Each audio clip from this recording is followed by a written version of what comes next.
স্নান করলে সবাই বলে পাপ মুক্তি হয়, আপনার জীবনে পূর্ণ হবে এবং মানে আগামী দিনে মঙ্গল কামনার জন্য আর কি স্নানটা করে। প্রত্যেক বছর এই অষ্টমী তিথিতে আমাদের এই যে নারায়ণগঞ্জ জেলায় ব্রহ্মপুত্র নদীতে যে নাঙ্গলবন স্নান হয়, আমরা প্রতি বছরই আসি পুণ্য লাভের আশায়। আমার বন্ধু ধর্মের স্থান, সেই স্থানে ডুব দিতে আসছি। যদি ভাগ্যক্রমে রাজঘাটে কোনো সুযোগ পাই তাহলে স্নান করব ভগবানের কৃপায়।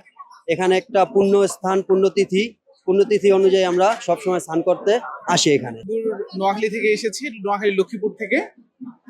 আর এটা একটা পুণ্যতীর্থ, লাখ লাখ মানুষের সমাগম হয়।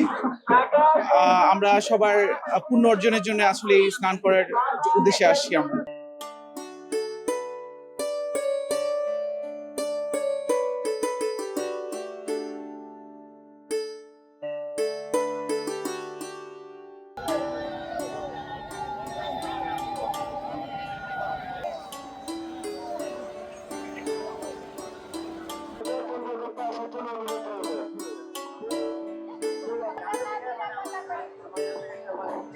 এখানে এসে খুব ভালো লাগছে। আসলে আমরা স্নানে আসে মূলত আমাদের এটা হিন্দু ধর্মে বলা উচিত যে স্নান করলে নাকি অনেক পুণ্য হয়, এর জন্য আমরা স্নানে আসি। এখানে স্নান করলে পুণ্য হয়, ভক্তদের দর্শন পাওয়া ভাগ্যের ব্যাপার।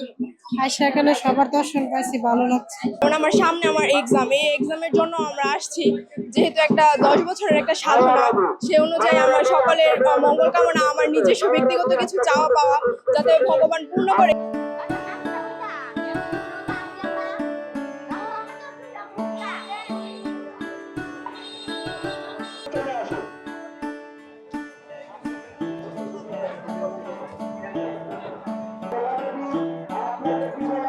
রাত্র 2টার থেকে আমাদের স্নান উৎসব শুরু হয়েছে।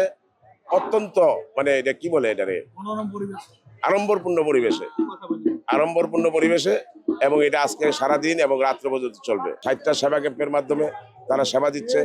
আর মূলত এই জিনিসটা মেনটেনেন্স করছে নারায়ণগঞ্জ জেলা প্রশাসন এবং জেলা প্রশাসক মহোদয় নিজে মনিটর করছেন কিছু, এবং আমাদের আহ্বায়ক করলেন এই মাননীয় পুলিশ সুপার।